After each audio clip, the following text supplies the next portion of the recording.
If there is a message for us today, I believe it is to learn to live from our heart in love. These short lessons, hopefully, will help to inspire you to live with purpose, love passionately, and inspire others. We are the change agent our world needs. I'm Helen Toews. Step into the river today with me to explore the mysteries of God. They are not hidden from us, but for us to discover. Anyway, so just really want to welcome everybody. And we've had some fun, some fun testimonies during our chat time. I really appreciate that. I love to hear what's happening in people's lives, and even more than that, I appreciate hearing that things are happening. Like things are just coming together. Kathy's, you really blessed me with your story, Kathy, about having a mind. This is a Trekkie thing, right? A mind meld with a little person that you were communicating without words, and I love that. I love that. Excuse me. I won't say I have a frog in my throat. Who makes those things up? But it felt like that. I just love that kind of thing. I think is a kiss from the Lord, that He's just showing us things that we're in, things that we are walking into. Part of our unlimitedness, lessness for all of that. Anyway. Welcome everybody. Welcome everybody. It's been such a great time. Next week, actually, Kim's coming back. We're going to do part 2 about some really great responses to the mystic happenings and miracles. And so we're going to go into a little bit of other things in the same field now that we've shared a little bit. So that'll be fun. Excuse me, that'll be a fun time. Tonight, I had something completely, totally different that I wanted to do. And then I started to write. I don't know if you've ever had the experience where you start writing or typing and you feel like, they call it automatic writing, but I just wrote it out, and I felt like I had to keep up. Thanks, Eddie. I just got some water here.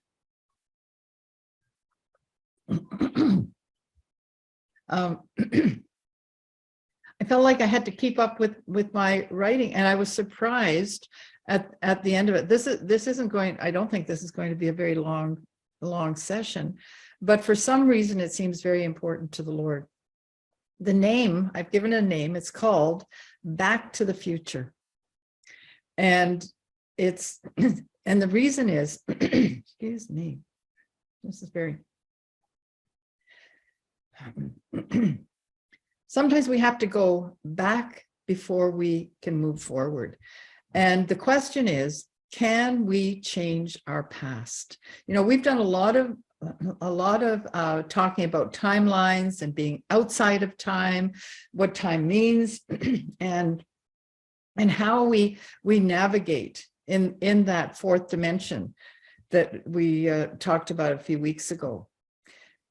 We need to learn how to live out of the age to come. I think that's what Kathy was experiencing with this little girl when she was communicating without speaking to her. That is so much of the age to come. It's not just ancient age, it's not new age. But we're coming into that place, coming into an age where we are actually doing what we're reading in scriptures. Jesus knew their thoughts. And really, Kathy, that's what you described. You knew the thoughts and then you communicated. How cool is that? Often I would say to people, well, don't look back unless you're going that way.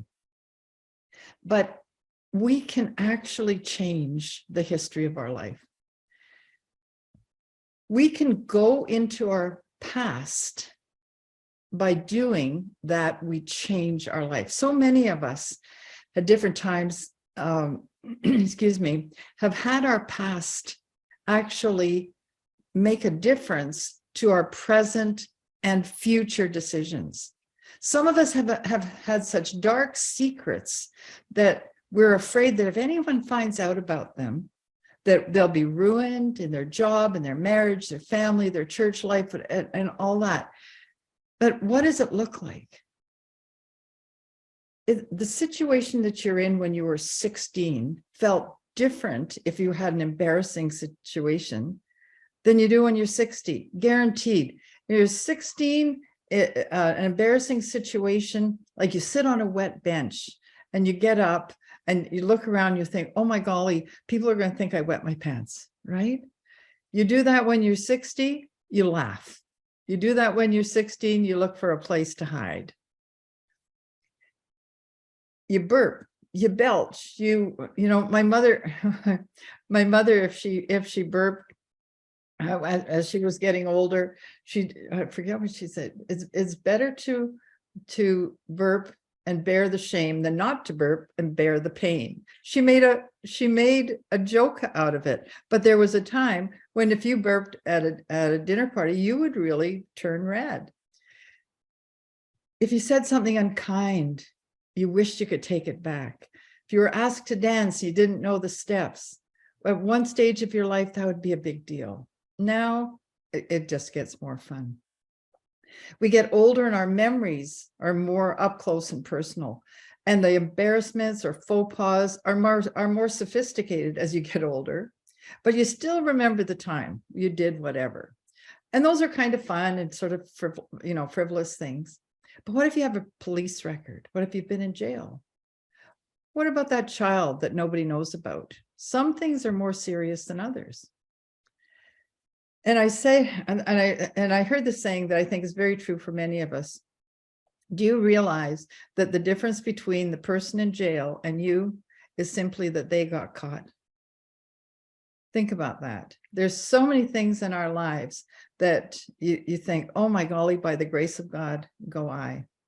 Jesus said to that crowd of religious people, remember when that woman was getting stoned and caught in adultery, let him who has no sin cast the first stone. And then it says he wrote in the ground, and we're guessing at what he was writing, but it may have been the sins of all those who were judging and wanted justice. Tonight, I want to talk about two things that can help us to live out our scroll and to live in the place called now, to live in freedom and totally be free, so that our now points us to our future. Our now doesn't become confused.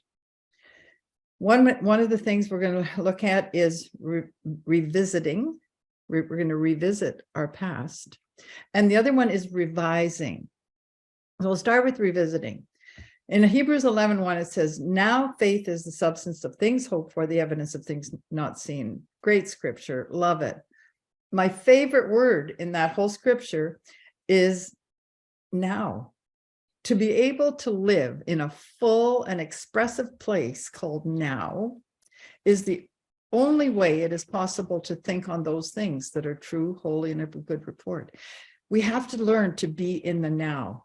But what holds us back from being in the now, what holds us back from moving forward sometimes, is allowing our thoughts to travel on a timeline rather than where we were created.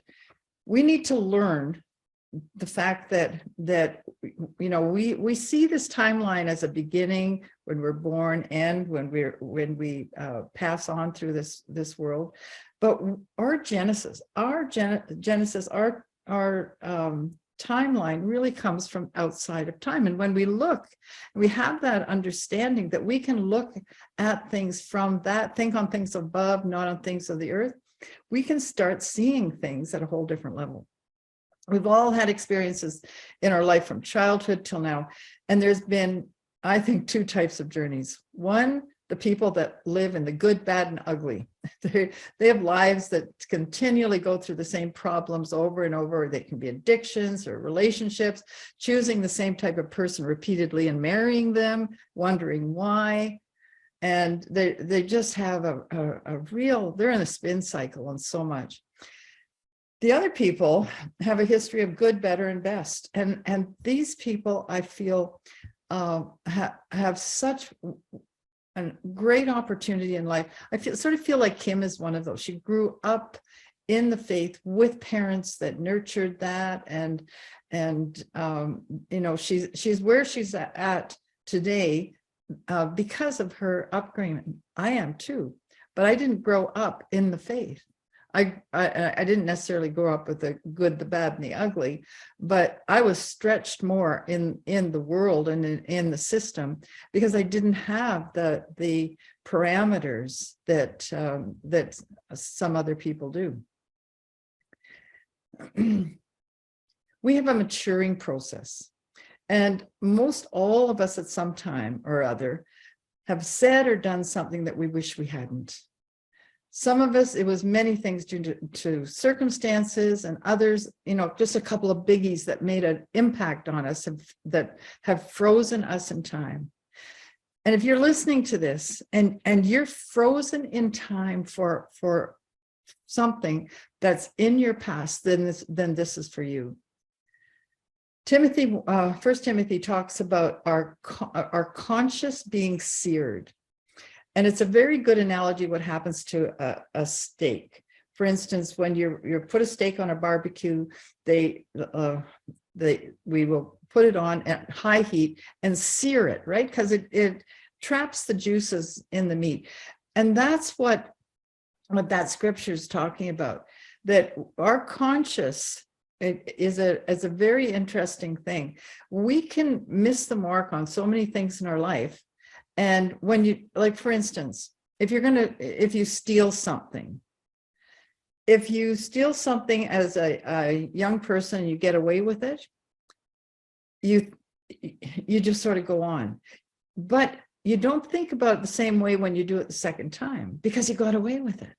If you get away with it the third time, fourth time, fifth time, it almost becomes a pattern, and you don't think about it as being wrong anymore. And you get to the place where you decide it's not wrong. And that's the time where your conscience is seared. And it's harder to get out of the situation at that time. When you continue in something, talking about sins of the past, you begin to build walls around yourself. Like stealing, for instance. You start telling yourself you're Robin Hood. You're not stealing anymore because you're justifying it. You're stealing from the rich and giving to the poor. And you know what? I don't know about you, but I watch Robin Hood. He's really, he's stealing from the rich and giving to the poor. And we now watch that and we justify it. But wrong is still wrong. Stealing is still stealing, right? We have this crazy warped ability to cheer for the good guy, even when he's causing havoc. When we have these things in our life, when they go on long enough in our life, the walls that we build around us can become so thick, we actually think we're the Robin Hood doing the good thing. And those things can be very serious. We justify our anger. We justify our fears.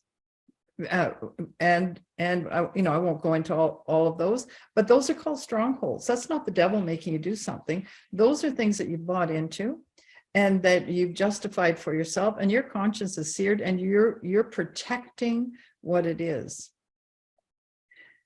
That some of the situations that we have in our past is where we really messed up legitimately.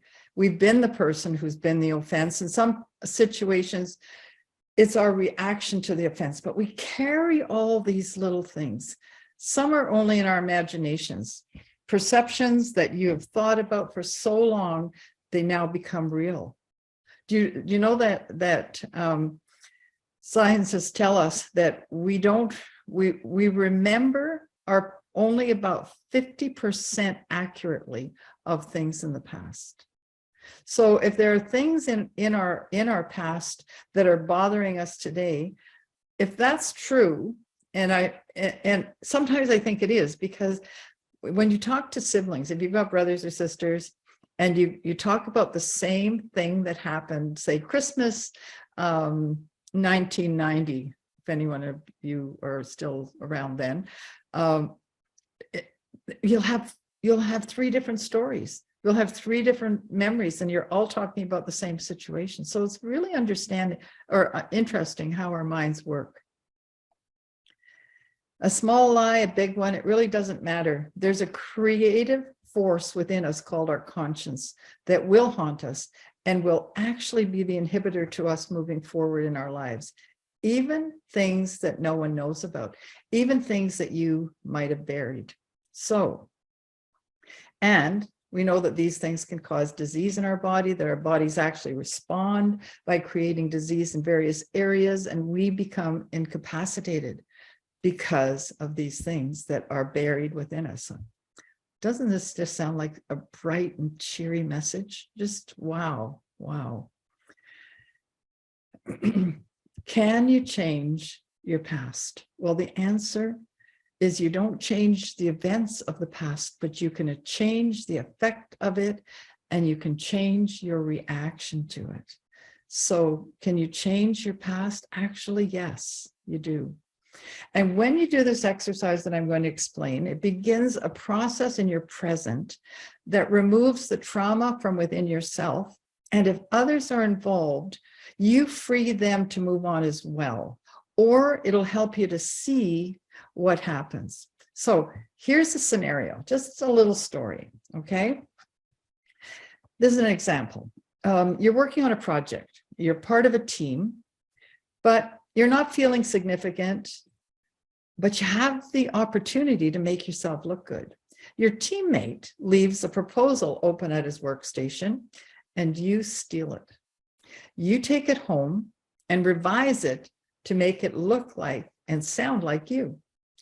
When it's brought up at the meeting, you blame the cleaning crew or someone else for not finding these documents. But at the meeting, you bring up the thing as though it's your own idea. When you've done that, this presentation now gives you great prestige. Maybe it gives you a raise or a position. And the person whose idea it was fired for lack of input. Now, this is just a story. Now, this happened to you when you were just beginning your career. Now, years have gone by, and it has always bothered you. The fruit of that thing is that it's prevented you from being friends with the person. And it's also, however, made you very suspicious and very untrusting. And it's hindered intimate relationships. And although it made you successful and prosperous, you weren't really well liked by others. You see, and all of this is buried. All of this is buried. Do you know that when we are judgmental of other people, this is really something to think about. When you judge the actions, you judge something about somebody else. We are actually judging something that we carry within ourselves. And that's why it's important to revisit things like what I'm sharing tonight. The biggest problem that we have when we continue in our life without recognizing things is that the place where serious emotional stress can affect our health. So what do? Here's the plan. Just like we're learning how to create from our desire for our future, you go back in the same way. We go back to what happened, go back to the incident that like this person would go back to the time where he saw this thing on the desk where he stole it, and how he actually changed things so that he got the credit for it. You go back there in the spirit, you see it. Just like when we're intending, we go forward. This time we're looking backwards. You use your imagination. You take ownership of the situation in the spirit and see it how it was, the best to your ability. And not only that, you allow yourself feel all the things that went on, like really feel what's happening around you and feel what, like, look around. It's a mind movie. You see the meeting, you see your friend's reaction now, but in it, instead, after you've seen it for what it is, now you're going to be brutally honest. You're going to revise it. You're going to be brutally honest. You're going to tell the people in your vision that you blew it and what you did. You're going to be specific about it. You're going to give the friend the credit in your vision. You're going to hand the project to him, and you're going to tell everybody in that vision that he is the best for the job. And you can imagine the conversations. Some of them will be disdain. They'll be angry at you. Others will be in shock. You don't know, whatever it is. You may want to leave the project in your envisioning, even imagine being fired because you're revisiting it. Make your own end to the story. This is like a murder mystery. I don't know if you've seen them, but there are some movies out there where you can choose murder mystery ending number 1, number 2, number 3, or you can make up your own. It sounds goofy, but when you make up that movie, it's like a portal opening that's an interference from the event that opens up for God to go in and work on your behalf. Maybe they ask you to stay in your vision, but now here's what you need to do. You need to ask for forgiveness in the very best way you can. Now remember, you're just creating this mind movie. Go to the person, go to each person involved, and you actually ask for forgiveness. The next step you do is now you go forgive yourself. And I'm not using that casually. With the same envisioning, the same emotions, have the feeling of forgiving yourself. Feel yourself forgiving yourself. What I would suggest is that imagine yourself looking in a mirror and looking at your face and actually saying, I forgive you. It's completely the same process when we establish an intention to release it to the divine consciousness. You know that? When you do that, you give God an ability to deal with the situation. And I know it's the past, but the situation is affecting your now. It's affecting your present.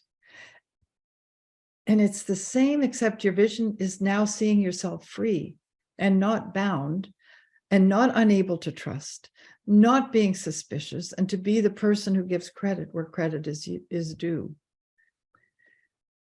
Now, some people ask, how, when I share this, should I now go back and confess? Like if this just happened a month ago or a year ago, should I go and confess? Should I tell anyone? Maybe this was back in this scenario was back years, because this person has carried this into their life and into their career life. Here's the answer. Ask Father. Really and truly, ask him. I suggest that you do not go and repent unless you're told by Father to do that. The reason is, to everything, there's a time and there's a season, right? There's a time for every purpose under heaven. Your confession might not be in the right timing for someone else, but God knows. Your need is not somebody else's need. And that doesn't mean that you're doing the wrong thing. You're not hiding anything. What you're doing is you're giving God opportunity in your life to show you what he needs to show you. John Paul Jackson, I may have used this analogy before, had this young man in his office, and this young man was telling him about some financial, he was in financial need, a lot of problems.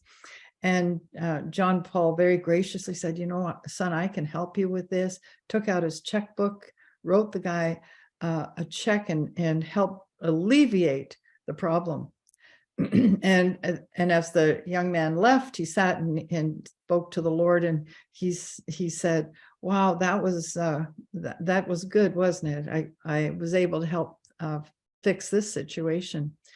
And he said, Father said to me, well, he said, John Paul, I sent that fix to fix him, and you fixed the fix that I sent to fix him. And now I have to send another fix to fix the fix that you fixed. I know it sounds really silly, but God wants us to be in communication and talk. Always, always ask. I believe that God is in everything, and there's always reasons for timing in our lives. And in this repentant scenario that I'm sharing is your time to get you right with the universe. It's about you. When you do this, you're going to be tested, guaranteed. You're going to be tested, and only you will know to what degree you've freed yourself, because things will start happening. The person's name will come up and you get triggered. Well, you haven't dealt with it. If you're still being triggered, go back and really seriously, go back and just remind yourself, look in that mirror, that you're forgiven. Do it, whatever you need to do. And don't be defensive. When you're triggered, you're defensive. And from your heart, send love. From your heart, forgive yourself. If you continue to be triggered, bring your mind to your confession and forgiveness with the same intensity and the same love. And then maybe do something to recognize and bless them. It won't be long before you become untouchable in the situation. You will begin to see the world differently. When you relieve yourself of the responsibility that you have dealt with in the spirit, what will happen is that you will have opportunity to bless and support things with amazing zeal and enthusiasm that you hadn't been able to before, because you were used to be defensive and suspicious.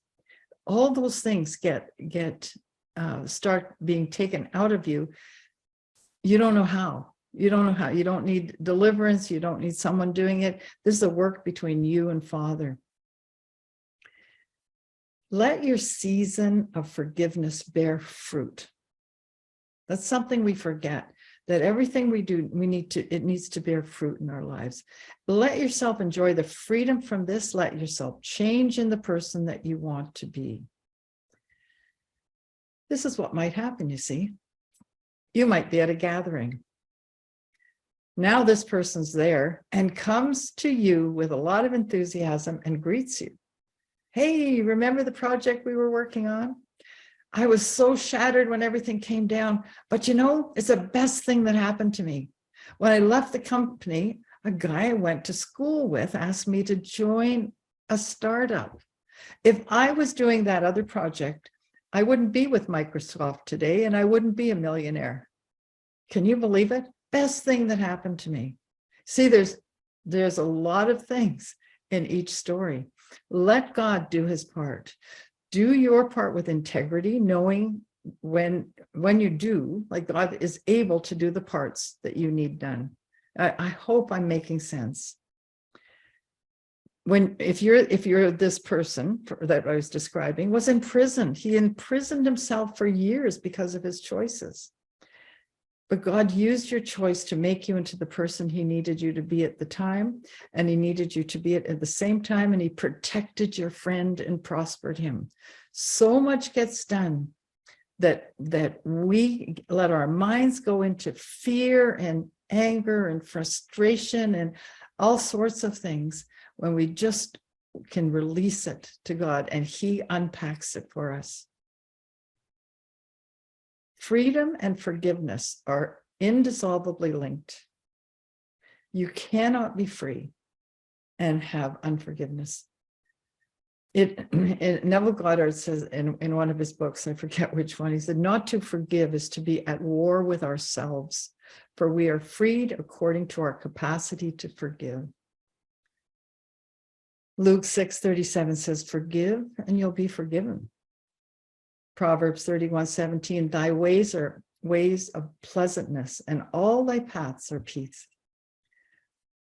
Matthew 7:12, all things whatsoever you would do, or would that men should do to you, even so do you to them.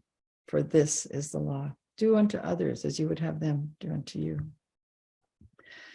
So in this scenario, did you rewrite history? Well, in a way, you do when you do this. You see, when you look back at the situation, now you don't have the same attachment to it.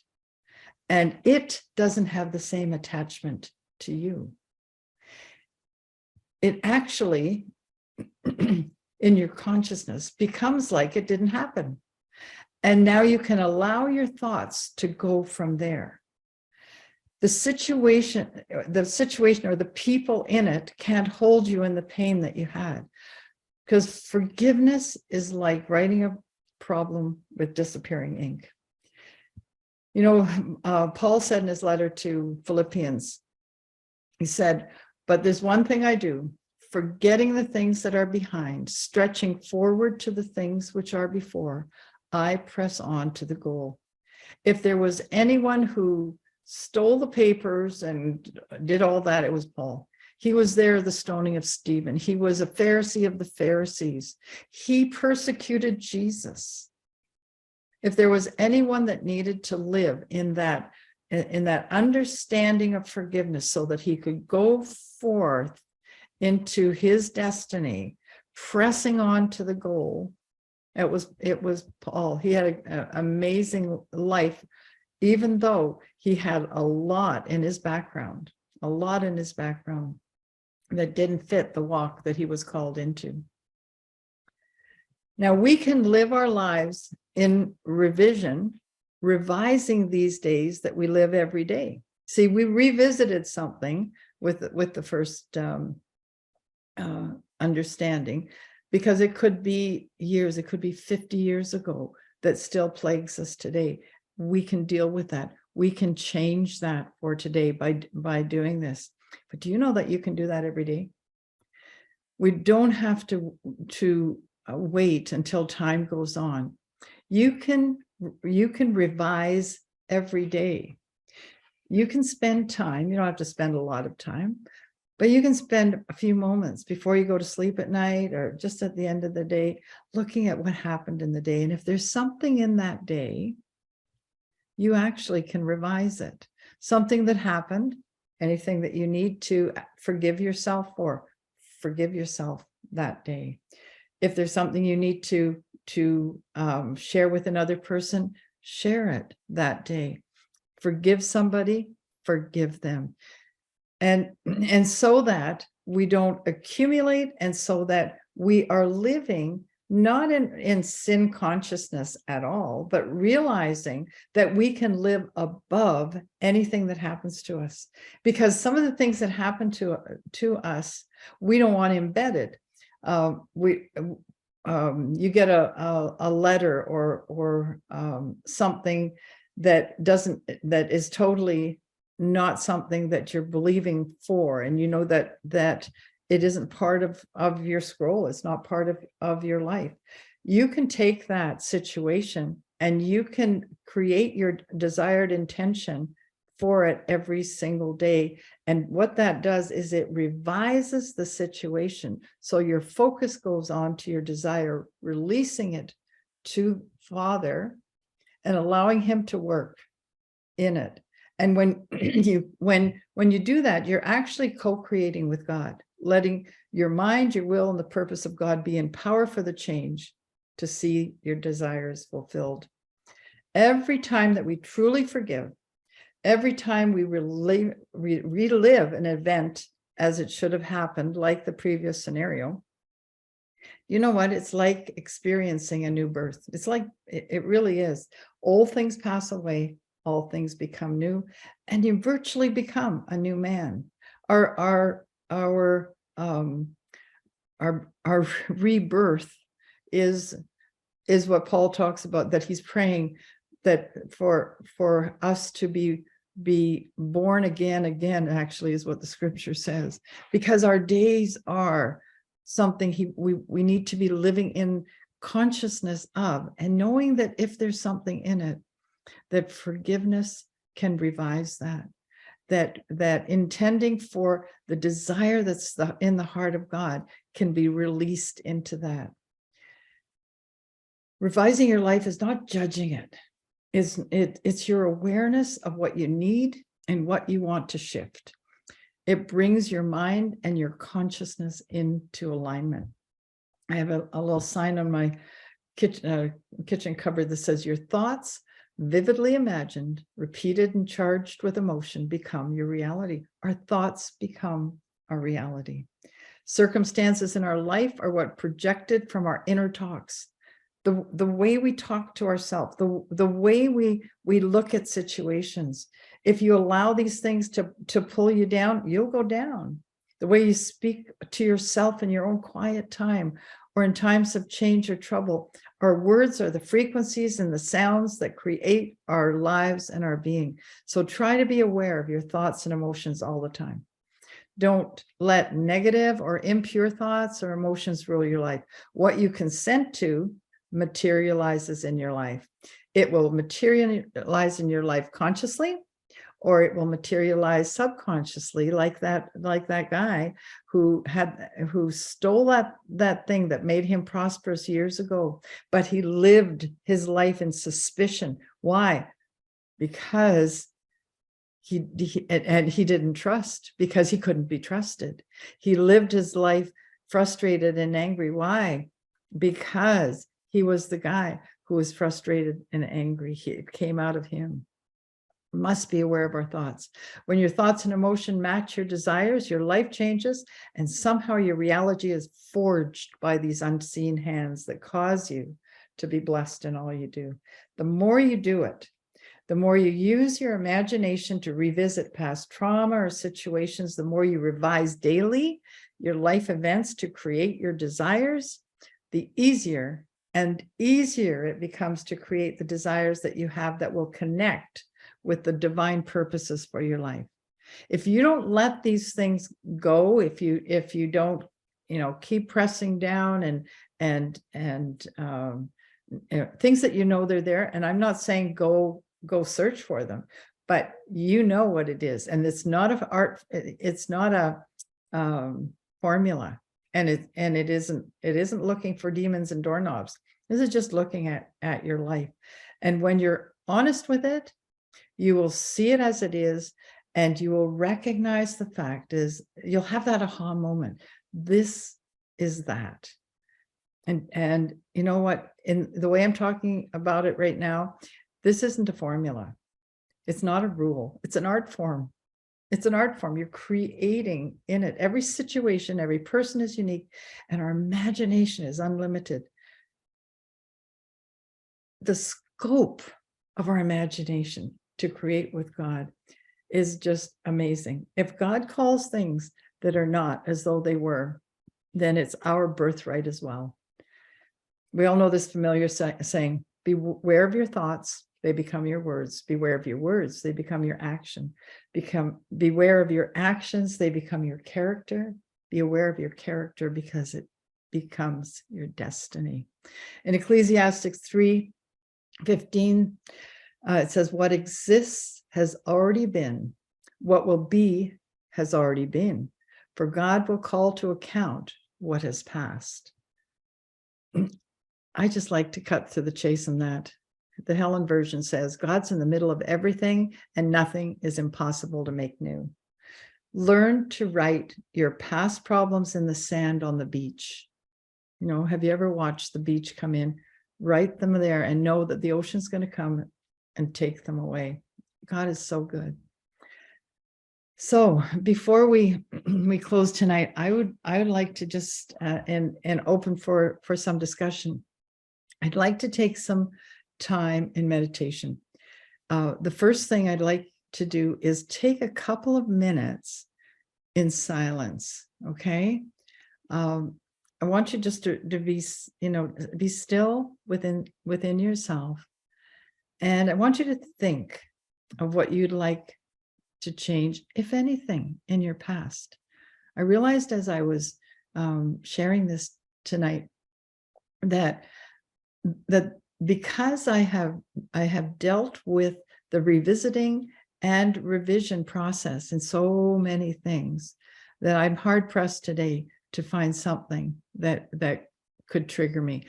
I had many years of being triggered by a person in my life, as a person in my family, and I had to deal with me, not him. I didn't have to deal with him, and could actually by using some of these tools and allow myself to forgive and to forgive myself, because no interpersonal reaction is all one person's fault. Sometimes it's as hard to forgive yourself as it is another person. Sometimes harder. Sometimes it's easier to forgive the other person.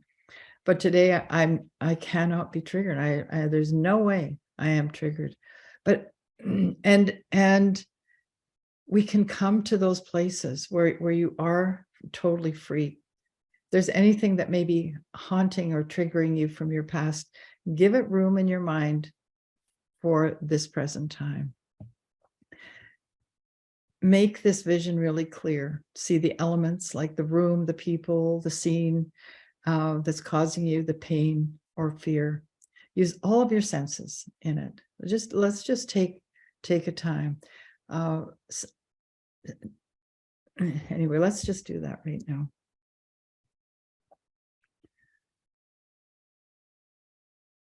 Father, we're just grateful that we live with you.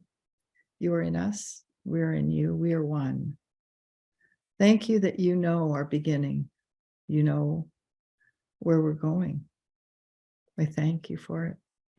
We thank you that you know the recesses of every situation.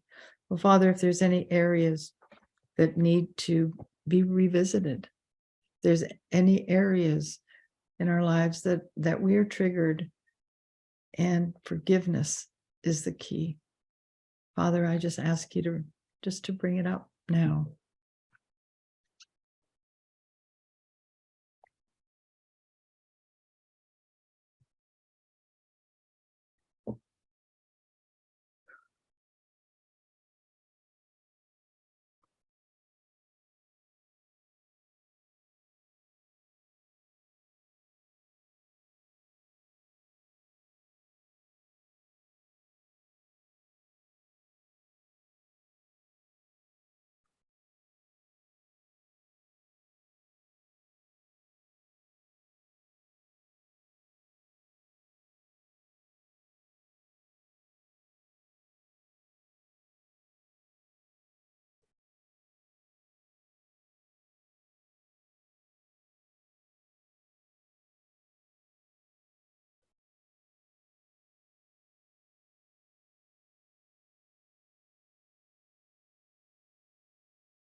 So using all your senses, see, hear, feel, smell, touch, pretend you're in like in a stage play.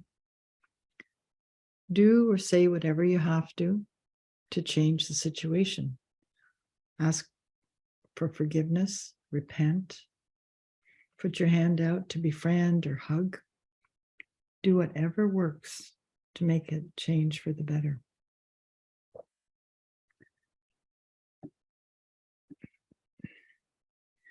Before we come back, forgive yourself. See yourself in that mirror. Tell yourself that you're forgiven. Give gratitude to God for giving you this new door to walk through. Thank Him for looking after all the parts, even the thoughts that you didn't know what they were. Just allow yourself to remember God is in the middle of everything, and nothing is impossible for Him to make new. He is no respecter of persons. All those concerned in this situation that might be yours is in the heart and minds of God, and He is caring for all.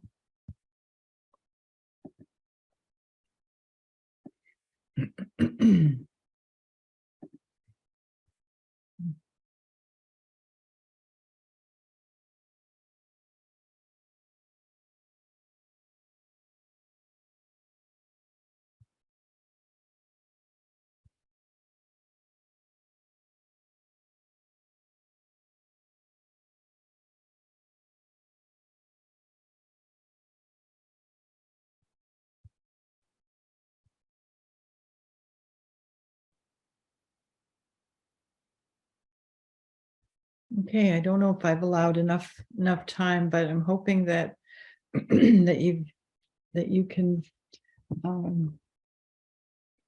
that this can be something that helps.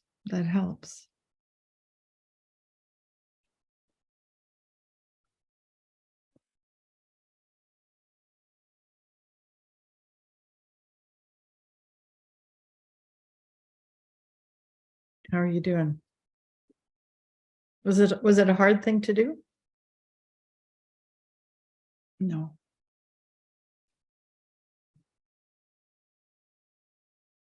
Kathy, I can't see everybody for some reason. Okay, you're getting thumbs up. It was good, and a lot of shaking heads that it wasn't hard to do. I know for me, I had a situation that I thought I had worked through and dealt with, and just came back, but it's just helpful to appreciated working through it and just saying, now you can change the ending, right? And I'd never, I've done that work of forgiving and kind of processing that way, but then to change the ending is like, oh yeah, I can do that. That's awesome. Love it. So thank you so much for leading us in that. It's so good. Yeah, when I was when I was just meditating on this, and I realized how many things that we've been learning, that we're learning more pieces of the same, right? That what we actually, when you can change the ending, because God is in the middle of it. He's there as he's the director and the producer of the play, but He fulfills the roles, and we don't have to worry about it. The thing I like the best is we don't have to make this happen. He cares enough about every single person that we may have offended or been offended by. We don't have to judge any of it. We don't have to say this is right and this is wrong, because we're not the judge of that. And how he can put it together so that everyone has the same opportunity. He's no respecter of persons, even if they don't know Him, which I think is really cool. Really, yeah. Maybe someone else has something they want to share, but maybe later you can address, what if the situation is more where you've been the one that's been sinned against, you've been the one that's been the recipient, you're the one who had your project stolen, right? And just how to, without such a happy ending as the fellow you shared. Yeah.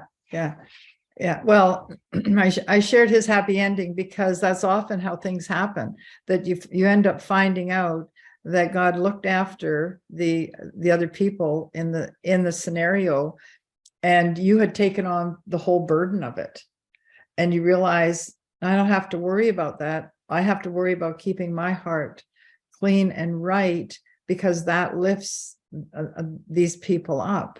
Because then the energy and frequency to them is an open door for Father to work his way in it, right? Yeah. And so if you're the person, the same things apply. Forgiveness is forgiveness. And I've come to a place where I actually believe everything that happens is for a reason. That might be a fool's paradise, but I really, really believe that. I believe so much that God is in absolutely every breath I take, every move I make.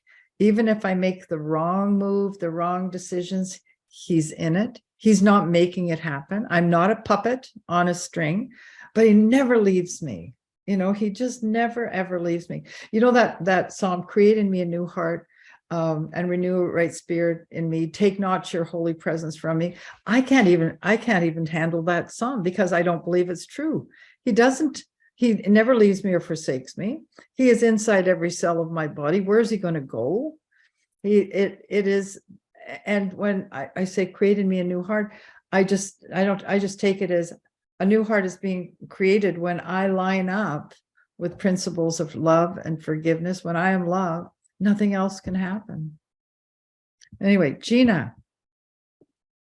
I love this exercise because it removes from me whatever control I think I have over things. Yeah, Like so good. That's so um, good. whether I've been the perpetrator or perpetrated against. I'll give you a ton of examples of both. In this, it's not really an exercise, but it is a process. It is a thing we do.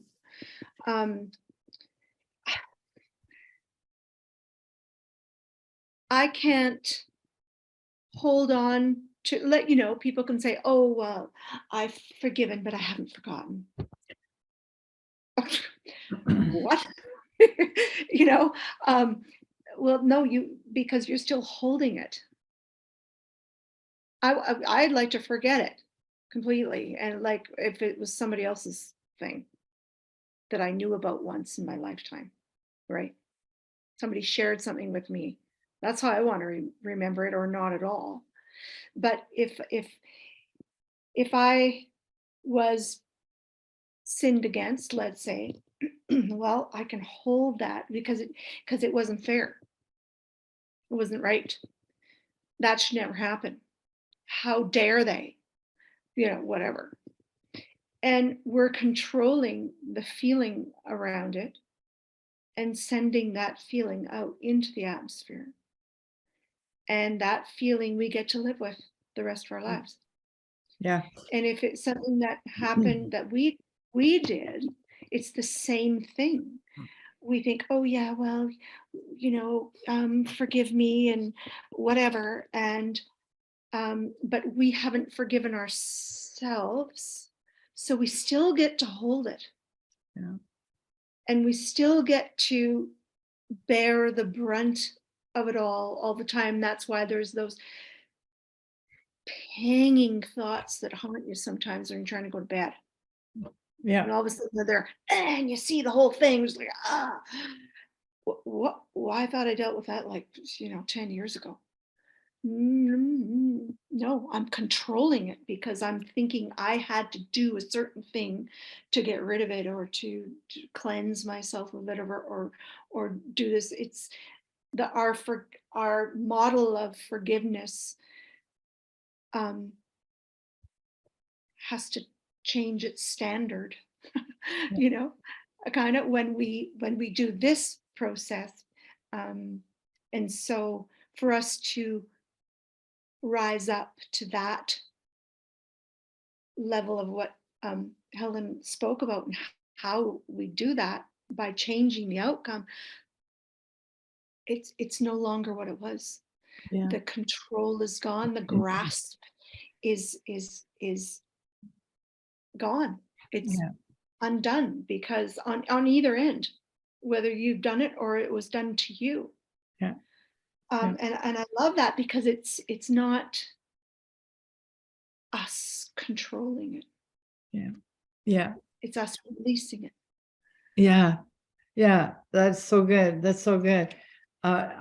Yeah, I love that. I find it interesting the number of times that we get to revisit, not have to, we get to revisit something that is triggering us.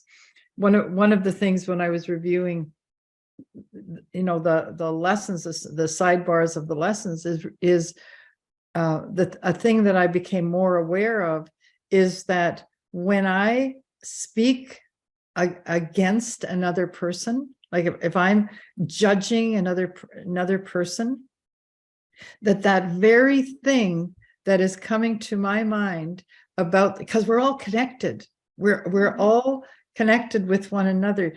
I'm not better, you're not better, we're all in this together.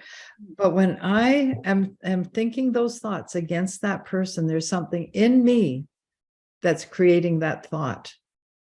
That's so subtle, but it's one thing that I'm becoming so aware of, and I don't want it in my life. Like I do not want it in my life, because that isn't sending love. That isn't where we need to be or need to be going. Well, and it lowers your frequency, right? Totally. Sends you down to a place where you don't want to be. Yeah. And if we stay there, then we get to stay there.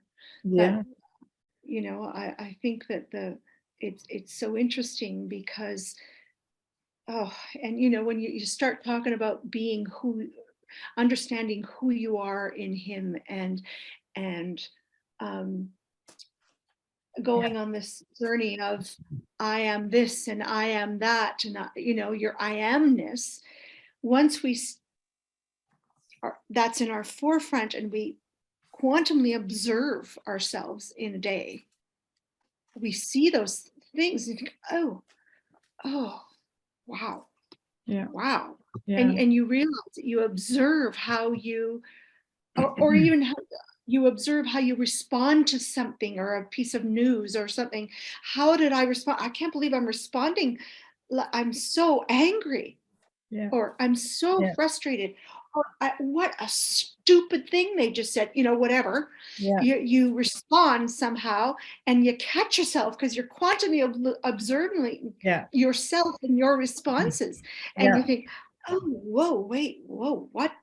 And then you have to look at yourself in the mirror. Yeah. It's called And taking responsibility, right? Or you have to take responsibility for. I hate that. That's why the old methods of praying, God, you create a new heart in me, and he's saying no. He said, no, you are, I am. You create the new heart in you by recognizing that you need one, first of all, and anything that's hindering the way. Like the other thing that is just ruminating with me is the term the age to come, where we are going into a place like called the age to come, and in that is perfection.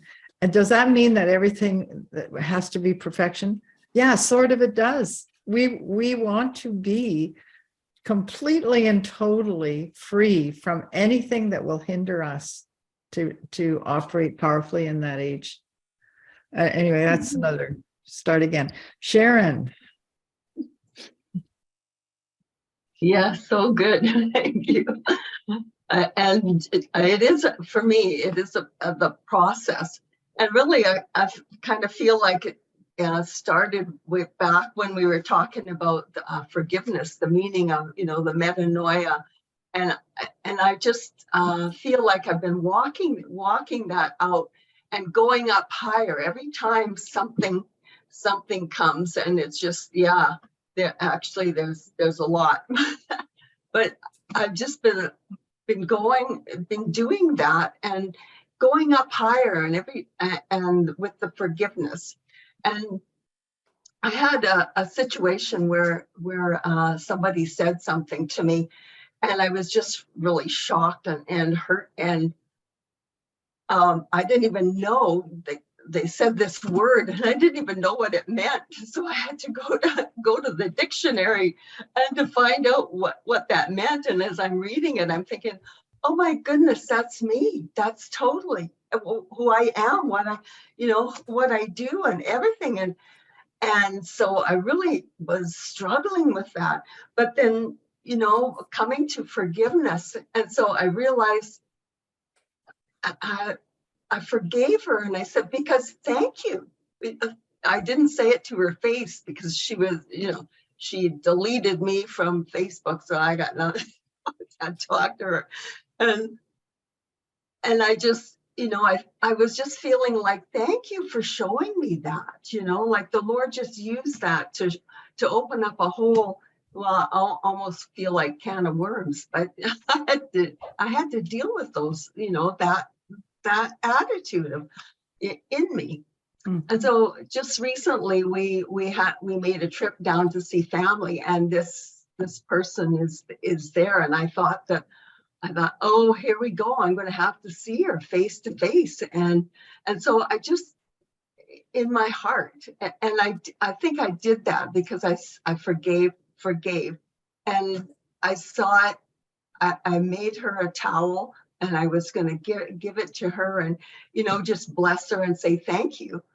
And well, as it turned out, I wasn't able to see her, or it didn't, it just wasn't possible. But I feel in my heart like I'm free, and I just really, Helen, I just really appreciate this group and what you've taken us through, and especially, with the forgiveness. I'm going up higher. I'm going up higher than where I've been dwelling. So Yeah. thank you. Awesome. And I just appreciate that. It's good. Yeah. Praise God. I appreciate you saying that, because forgiveness is freedom. Like you cannot be free with unforgiveness. They are a tapestry. They are woven together really strongly. Thank you for sharing, Sharon. Caroline. Hi. First of all, years and years and years ago, I heard Joyce Meyer say, someone asked her once, what's the greatest gift that God gave her after salvation? And she answered, an honest heart. And I'm hearing people on this group showing an honest heart. And actually it's true, because if you're not going to be honest, you'll never get better. You'll never fix anything. And so that wasn't the reason. I just thought of that when the last person, Sharon, I think, said what she just said. But I was going to say that this is very honest and personal. My husband at the moment, I think I'm the only one in the world that believes that he can get healed, has very, very serious rheumatoid arthritis, his hands and everything, and he really can't do much. But he goes to work and he earns all the money for us, and it's wonderful. Like, that's his passion to do. He feels like he's still looking after me. However, with this arthritis, it's really frustrating having had a husband that could do everything, and suddenly I have to. So that's been a massive, massive learning curve. But here's the terrible thing that I've noticed after what you were just talking about, Helen, and that is he gets this annoying cough, and it goes on for days, every 30 seconds. And if I comment on it, he gets mad. And so, not good. I hate it, and he hates it. And guess what? Every time I get mad to myself, and I want to walk out of the room because I hate the cough, you can guarantee within a day or two I've got it. It's so seriously true. And when I get mad because he's got pain somewhere and I go, ah, and he can't take the rubbish out and he can't whatever. I mean, I don't do it that often. I'm going to be honest and say that. But if I do let it get to me, you can guarantee I'll have a mysterious pain somewhere the next day. It's really scary. So for me, that's my thing about not criticizing and saying stuff about people, because wow, I don't know if that's normal or for anyone else, and I've never admitted this to anyone because it tells you that I'm getting mad at my husband. And you know, we all have to keep up a good show and never get mad with our husbands, and they can never get mad with us, and we have the perfect marriage, you know. Anyway, I'm now owning up to that.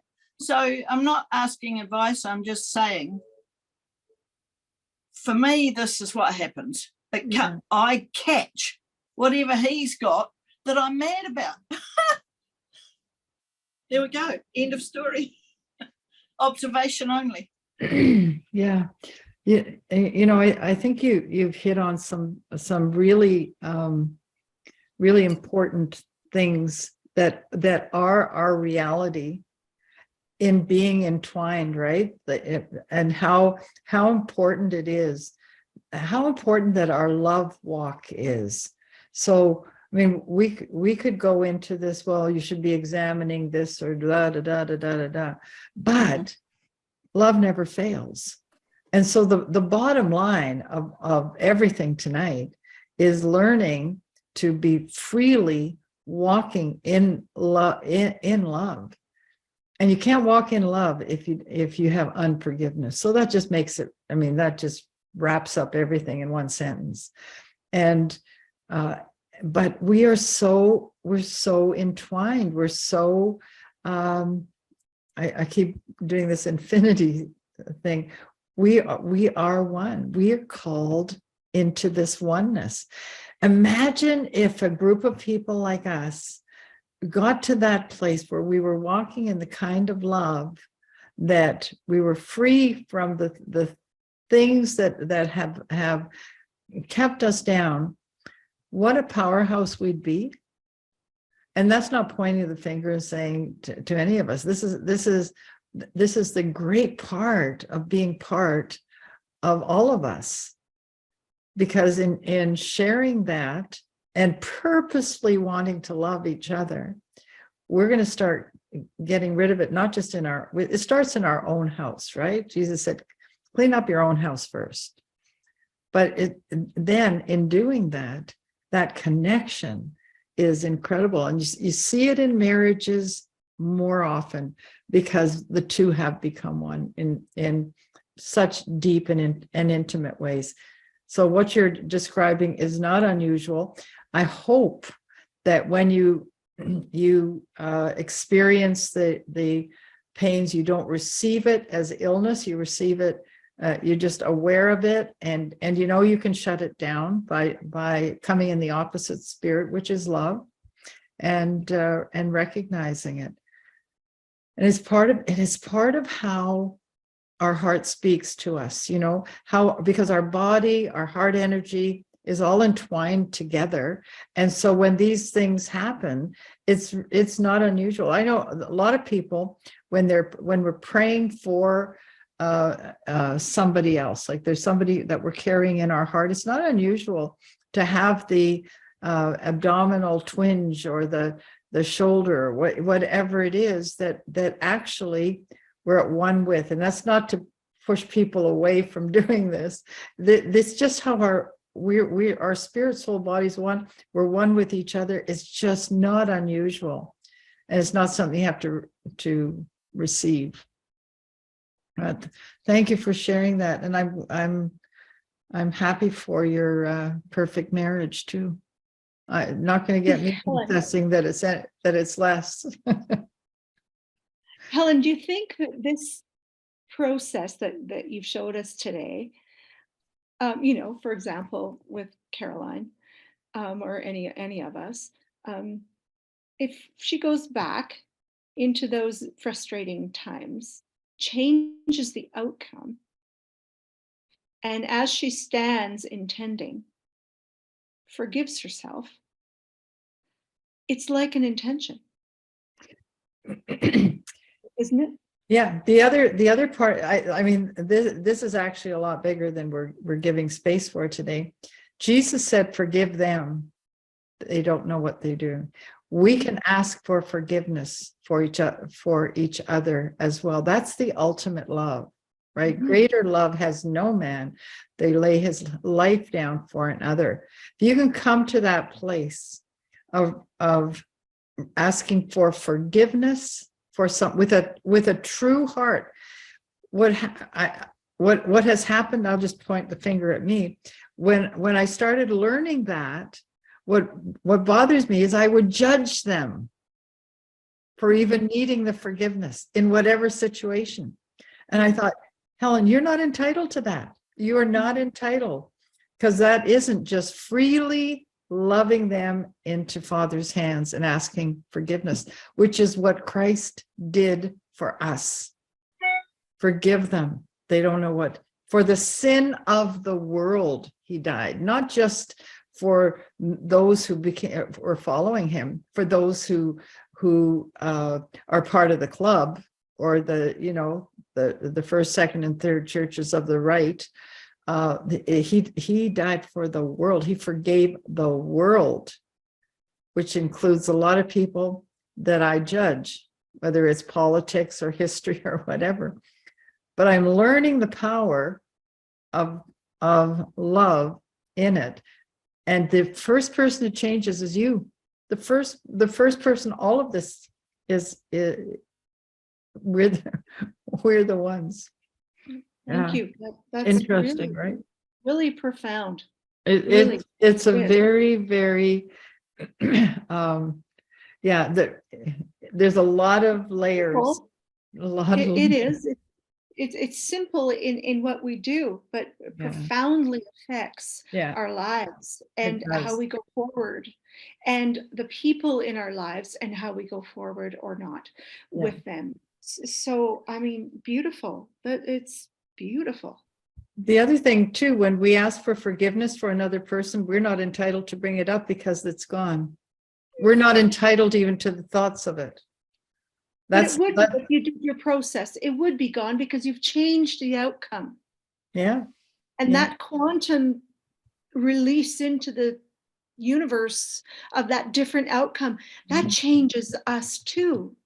So I think I'm just going to go do all my things now because they're all coming to my brain. I've written them all down. I have this big long list. No, I hear you. I hear you. Yeah. I had a no, hang on. Sorry. It was a phone call. I had a friend 20 years ago, and I introduced her to somebody and it went wrong. So she never stopped blaming me because that was her personality. I'm like quite quick to forgive because that's my personality, so I don't take credit for it. Her personality is to walk looking backwards. So she couldn't forgive me. And I must have apologized on like deeply 20 times until one day I couldn't take it anymore. And she would forgive me for 5 minutes. And then, oh, if only you hadn't introduced me and all that. So one day I said to her, she's a gorgeous Christian. I said to her, my friend, forgiveness is a gift. Can you please give me the gift of forgiveness so that we can get on with our friendship? Because I can't apologize anymore. I don't know what else to do. And do you know what? She changed like that. It was the best thing out to learn, and it just came to me from God. So from now, I always see it, that I'm so blessed if somebody forgives me. Yeah. Because they've just given me a huge gift. Thank you. Probably the biggest gift of all because it was Jesus' gift. Yeah. Anyway, thanks. Yeah. I'm going to go. That's so good. That's so good. Thank you. Sharina, thank you. You've been so patient. Oh, no, that's okay. I was enjoying. I think today's message was so timely for me, like what was going on in me. It's a different concept though. See, like I was telling at the beginning, my son, is moving in with me after 5 years. And that just triggered me last 2 days was because he was very difficult to live with. And I had so much pain dealing with him over the years. And finally, when he moved out 5 years ago, I was so relieved in a sense. So last 2 days, all the memories were coming back. And then, it's keep telling me, now look, what is going to happen? The mind saying, he's going to come here and mess up everything. This is what I was going through. So, and then I really like my children to come in with me, actually. My girls, I got 3 girls. And I'm wanting my girls to come in, but I didn't want my son to move in. It was in my heart because of his character. So, but God's ways are different. So he wants to come in. And now what I did after, when you took us to this meditation, I went back and all those situations, but I think I need to continue doing some of the areas that he was not, was giving me pain and difficulties. So I went back and I saw him the way I wanted. As when, I usually, when, I was a single mom, I come back from home, he messed up the whole house. I have to sit down and clean, that's what it scares me, and that's one of it. And so I saw him, like when I came back home, all places tidy. And, he's telling me, Mom, I did this. And I just imagined that. I continued so many things and that helped me. And I think this is so timely for me. And also I ask forgiveness in case his behavior is, why is he like that? I never know.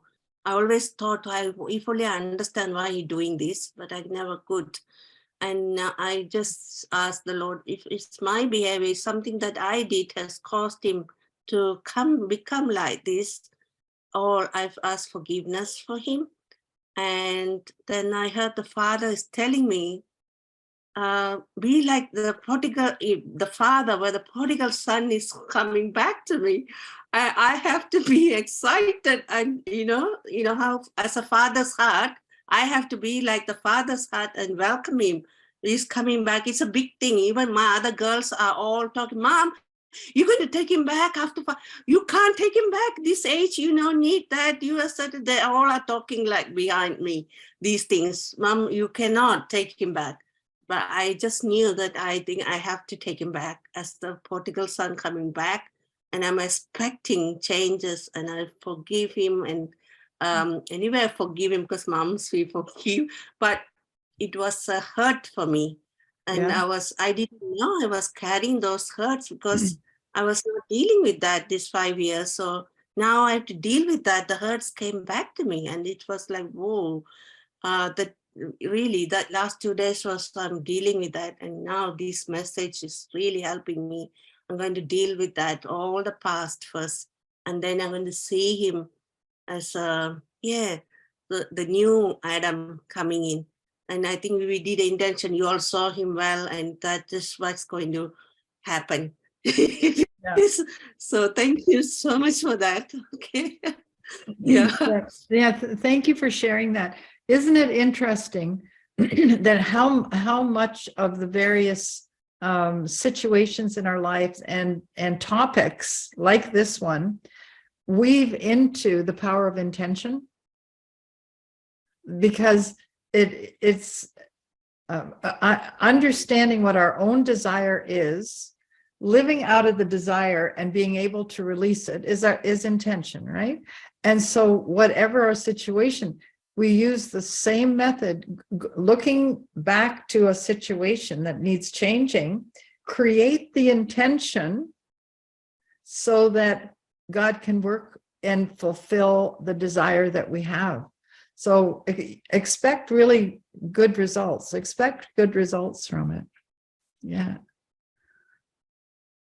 We have another message in the chat, and it's from iPhone. I'm not sure who iPhone is, but this person said this was very timely for me today. Thank you, Helen. This was Okay. awesome. And Joan also was saying how brilliant this has been, and so good. So Yeah. Thank you guys. Thank you, iPhone, whoever you are. That's great. Does anyone else anything that they want to share? This is a hard subject to share on. I understand that. Thank you for your transparency and and your willingness, because all of these things help each other, right? And there's my lovely Jan. Hi, Jan. Oh my golly. Hi. Hey, y'all. Yeah. Hi, Todd. Hey, so I so appreciate this, and I walked in late. It was a day that he was with me, so it was good, but it was a day. But this was so good for me because Elizabeth constantly reminds me that I can't keep judging the 20-year-old that I was, the 22-year-old that I was when I did those things. And somebody shows me unconditional love all the time. Even the fact that she's missing these front 2 teeth are because just the fact that we didn't have her secured in her wheelchair, once me and once Elizabeth, and she fell. And within 5 minutes, she was like this, amidst all the pain and the blood. I know. But I have held myself, my 20-year-old self, to the standards of my 50-something-year-old self, and continued to judge myself because I knew that I was raised well and I was raised better than to do what I did. But I was also raised in a performance-based family, shocker, right? As a boom Xer. I remember asking when we got ordained and we were asked to be family pastors at our church, and I found myself in a situation where I was asked to counsel people who needed help. And that is not where I choose to put my talents or time, because I'm very solution oriented, and I have a tough time with people who continue to, including myself when I do it, relive the pain and the trauma rather than look for moving forward. And so I said to one of our friends who's a really gifted pastor and teacher, and I said to him one time, I said, I'm kind of new at this counseling thing. I said, help me understand how you are so well able to love the unlovable. And I said, I know those aren't the right words, but you know what I mean. And he said, you nailed it. He said, in the West, no, he said in modern times, because it's big in the East too, we actually use the word love when we mean honorable. So when you said to me, how do you love the unlovable? Nobody's unlovable, but there are a lot of people out there doing some very unhonorable things.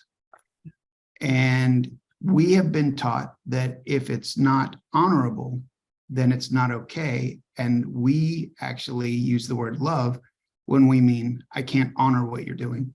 I cut you out of my life. I cut you out of whatever. And that was earth-shattering to me, because it started to break my pattern of judgment away. And then Elizabeth has really helped me of late. I mean, the past several years, and I'm going to ask her to share what she was going to say about looking at somebody through a different glass. But what's really speaking to me so well tonight is I actually did go through the exercise, and I went back to my 22-year-old self, and I was right there on the football, walking into the football stadium. I saw the person who I hurt, who was visibly hurt at the time, and I apologized and asked for forgiveness and actually took their hand. And God reminded me, he said, I've already dealt with this in you. Yeah.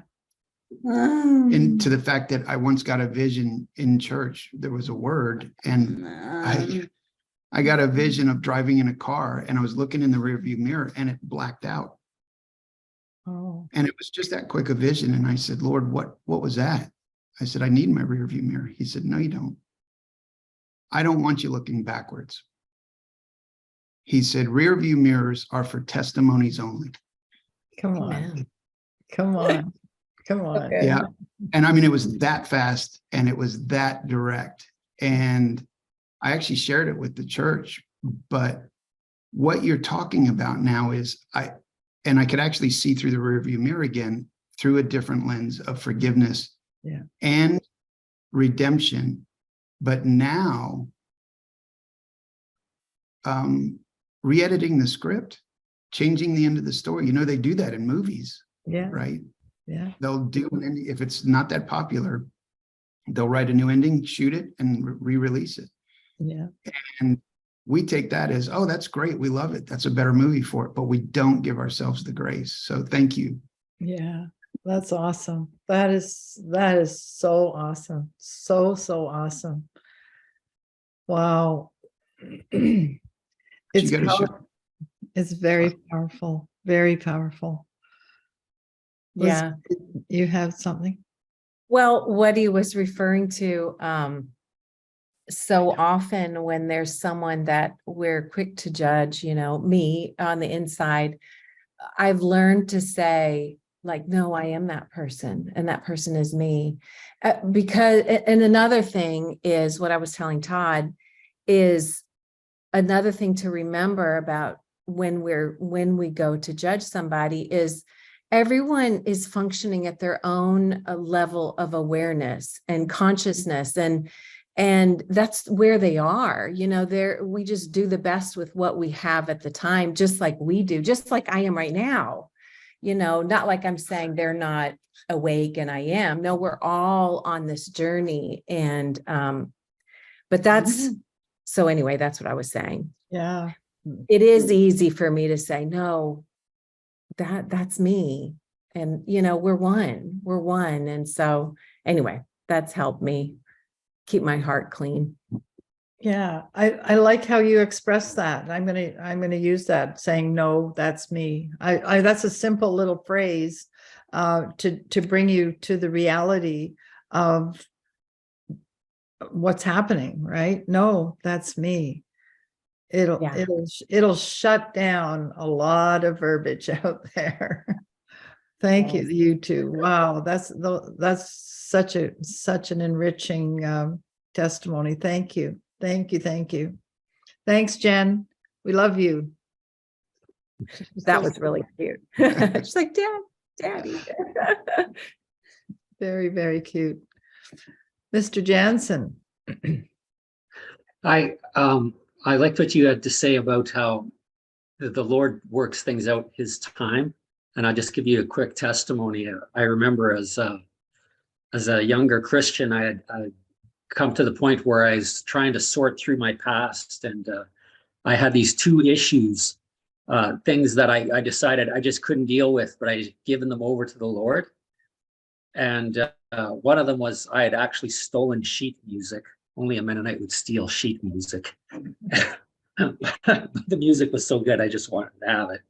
But anyway, and then the other one was my aunt had a set of shells and I was a collector, and she said, you can take anything except for that one. And of course, that's the one I took when she wasn't watching. And so I felt like I just couldn't deal with it. And so I prayed about it and given it over to the Lord and just let it be. And then within, I don't know, a month or two, I came to different circumstances. One was I was in a giant choir, like 200 people. And the guy I was sitting right next to happened to be the conductor from my school before. So I said, oh, here, I have in my binder this music. This is actually yours. And it was just instantly sorted out, no problem. And then the shell, my aunt, who I just rarely connected with, decided she was visiting in our place, which was very rare. And she's like, oh, I need to talk to you about something. And it was just the Lord gave me the grace to say, oh, this is yours. I took it and I really shouldn't have. So just how the Lord worked out those two things that I had told the Lord, well, I can't deal with this. I don't know how to get past this. And he just made a way.